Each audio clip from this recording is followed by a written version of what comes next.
नमस्कार, स्वागत है आप सभी का YouTube channel knowledge TV Haryana. आज 4 जनवरी शनिवार सुबह 11 बजे तक की 10 बड़ी खबरें, घोषणा, ऐलान। हरियाणा से क्या है पूरी जानकारी, आइए देखते हैं। हरियाणा की सबसे तेज, सबसे सटीक जानकारी के लिए यूट्यूब चैनल नॉलेज टीवी को सब्सक्राइब जरूर कर लें। तो चलिए देखते हैं। हरियाणा आज 4 जनवरी सुबह 10 बड़ी घोषणा, आदेश, ऐलान। पहली बड़ी घोषणा, हरियाणा के सभी शहरों में अब 2 मंजिल से अधिक वाले रिहायशी भवनों में स्टिल्ट पार्किंग अनिवार्य होगी। हालांकि सर्वे के उपयोग की स्थिति में 3 मंजिल तक के भवनों में स्टिल्ट पार्किंग से छूट रहेगी। 4 मंजिल वाले सभी भवनों में स्टिल्ट पार्किंग अनिवार्य होगी। इसमें चाहे अलग अलग फ्लैट बेचे जाएं या पूरी बिल्डिंग का मालिकाना हक एक ही व्यक्ति के पास हो। शहरों में वाहन पार्किंग की बढ़ती समस्या को देखते हुए सरकार ने यह फैसला लिया है। इसके लिए नगर एवं ग्राम नियोजन विभाग ने तैयारी शुरू कर दी है। विभाग की ओर से सरकार बिल्डिंग कोड 2017 में भी बदलाव करेगी। तो ब्रेकिंग न्यूज, बड़ी अपडेट। हरियाणा में 2 मंजिला बिल्डिंग के लिए पार्किंग जरूरी, सरकार नियम में बदलाव करेगी। घरेलू इस्तेमाल के लिए 3 मंजिला इमारतों में छूट मिलेगी। तो बड़ी खबर। आइए दूसरी बड़ी घोषणा देखते हैं। खाद्य एवं पूर्ति नियंत्रक ने बताया कि महानिदेशक खाद्य, नागरिक आपूर्ति एवं उपभोक्ता मामले विभाग हरियाणा के निर्देशानुसार लाभार्थियों के हित को ध्यान में रखते हुए दिसंबर महीने 2024 के सरसों तेल वितरण की अवधि 8 जनवरी 2025 तक बढ़ा दी है। इस प्रकार जो लाभार्थी दिसंबर महीने का सरसों का तेल प्राप्त करने से वंचित रह गए हैं तो वह 8 जनवरी तक पोस्ट मशीन में अंगूठा लगाकर सरसों का तेल प्राप्त कर सकता है। वह 8 जनवरी के बाद दिसंबर महीने का सरसों का तेल वितरित नहीं किया जाएगा।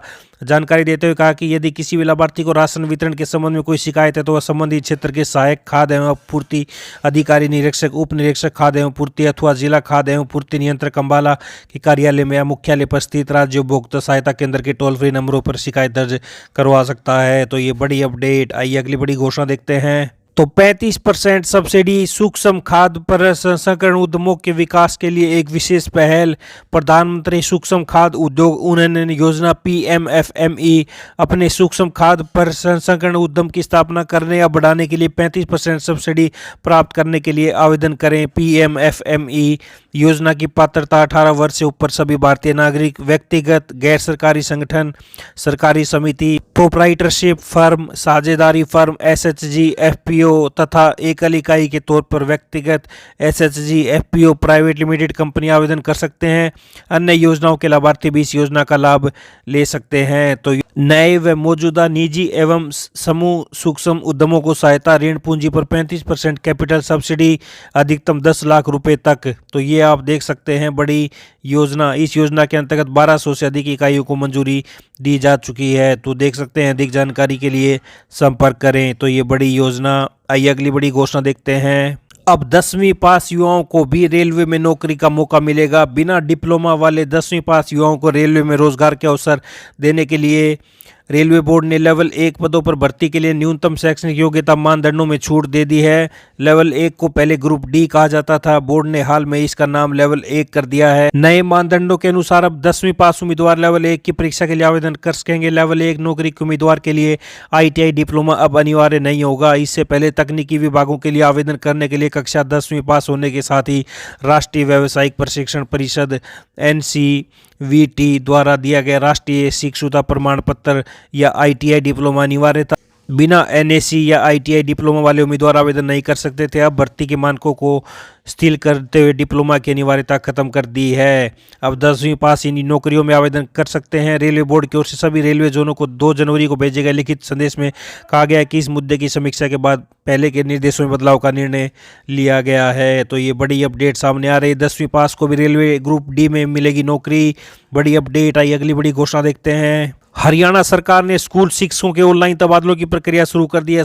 सबसे पहले लंबे समय से तबादलों की प्रतीक्षा कर रहे JBT प्राइमरी शिक्षक के अंतर जिला तबादले किए जाएंगे, मगर उससे पहले विभाग JBT का अंतर जिला तबादला पॉलिसी में जरूरी संशोधन करेगा। उसके बाद अंतर जिला तबादले को लेकर ड्राइव चलाया जाएगा। जनवरी के अंत में पूरी कर ली जाएगी। सभी जेबीटी को तबादले होने के बाद अन्य सभी श्रेणियों से जुड़े शिक्षकों के लिए सामान्य ड्राइव चलाया जाएगा ताकि मार्च से पहले सभी शिक्षकों के तबादले किए जा सकें। तो ये आप देख सकते हैं, जेबीटी के अंतर जिला तबादला पॉलिसी में संशोधन के बाद चलेगा ड्राइव। जनवरी तक प्रक्रिया पूरी होने की संभावना। ये अगली बड़ी घोषणा देखते हैं। मानव संसाधन विभाग के पास अब राजकीय सेवाओं में कार्यरत कर्मियों और सेवानिवृत्त कर्मियों का पूरा रिकॉर्ड होगा। एचआरएमएस पोर्टल पर अभी तक सेवानिवृत्त कर्मचारियों का तो डाटा है, लेकिन कितने सेवानिवृत्त हो चुके हैं इसका कोई रिकॉर्ड नहीं था। अब कर्मियों की सेवा का रिकॉर्ड एक जगह एकत्रित होगा। कर्मचारियों के प्रबंधन और दक्षता में सुधार के लिए मुख्य सचिव ने हरियाणा मानव संसाधन प्रबंधन प्रणाली नीति की अधिसूचना जारी कर दी है।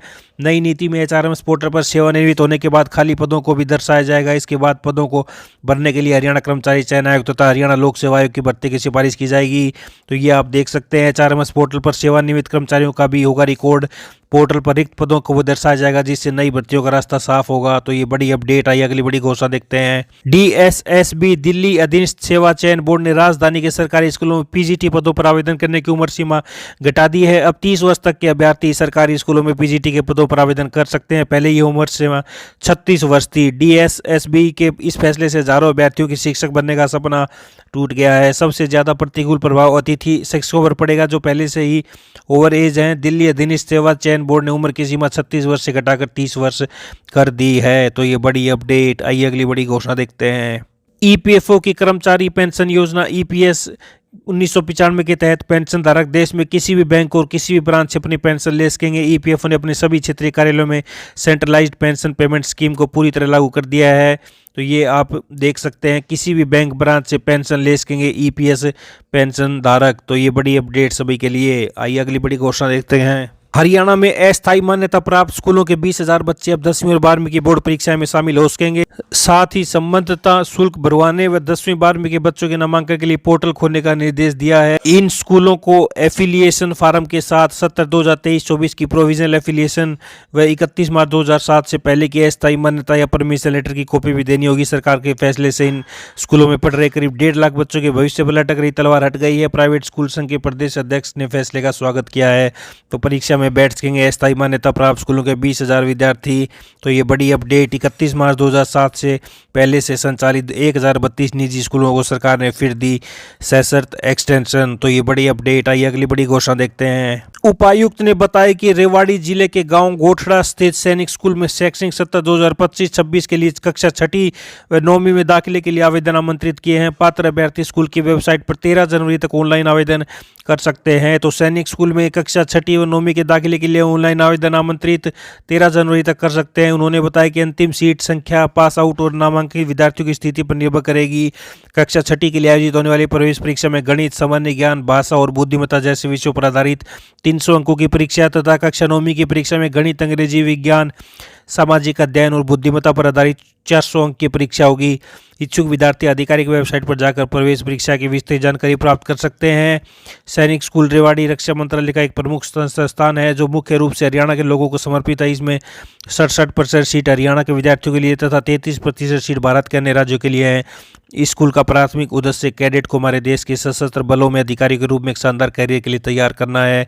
सैनिक स्कूल रेवाड़ी में कक्षा 6वीं में प्रवेश के लिए 75 सीट व 9वीं में प्रवेश के लिए 25 सीट उपलब्ध हैं। तो ये बड़ी अपडेट। सैनिक स्कूल में कक्षा 6वीं व 9वीं के दाखिले के लिए ऑनलाइन आवेदन आमंत्रित किए जा रहे हैं। तो ये आज हरियाणा 4 जनवरी शनिवार सुबह 11 बजे तक की हरियाणा वासियों के लिए बड़ी खबर, घोषणा, ऐलान। हरियाणा की हर छोटी से बड़ी अपडेट, जानकारी, घोषणा आपको यहाँ पर मिलती रहती है, सबसे सटीक, सबसे तेज़। तो हरियाणा के यूट्यूब चैनल नॉलेज टीवी को सब्सक्राइब जरूर कर लें सभी छोटी से बड़ी जानकारी के लिए। चैनल को सब्सक्राइब करने के बाद बेल आइकन, घंटी का बटन जरूर दबाएं। घंटी का बटन नहीं दबाएं तो अगली वीडियो का नोटिफिकेशन आपके पास नहीं आएगा। तो चैनल को सब्सक्राइब करें, बेल आइकन जरूर दबाएं। इस वीडियो को ज़्यादा से ज़्यादा लाइक करें, शेयर करें, कमेंट करें ताकि ज़्यादा से ज़्यादा लोगों के पास यह जानकारी पहुंच सके। तो इस सुबह 11 बजे की घोषणाओं में इतना ही। दिन भर की ताज़ा घोषणाओं के लिए चैनल को सब्सक्राइब जरूर कर लें। मिलते हैं अगली बड़ी घोषणाओं के साथ। तब तक के लिए बहुत बहुत धन्यवाद। चैनल को सब्सक्राइब करना ना भूलें। धन्यवाद।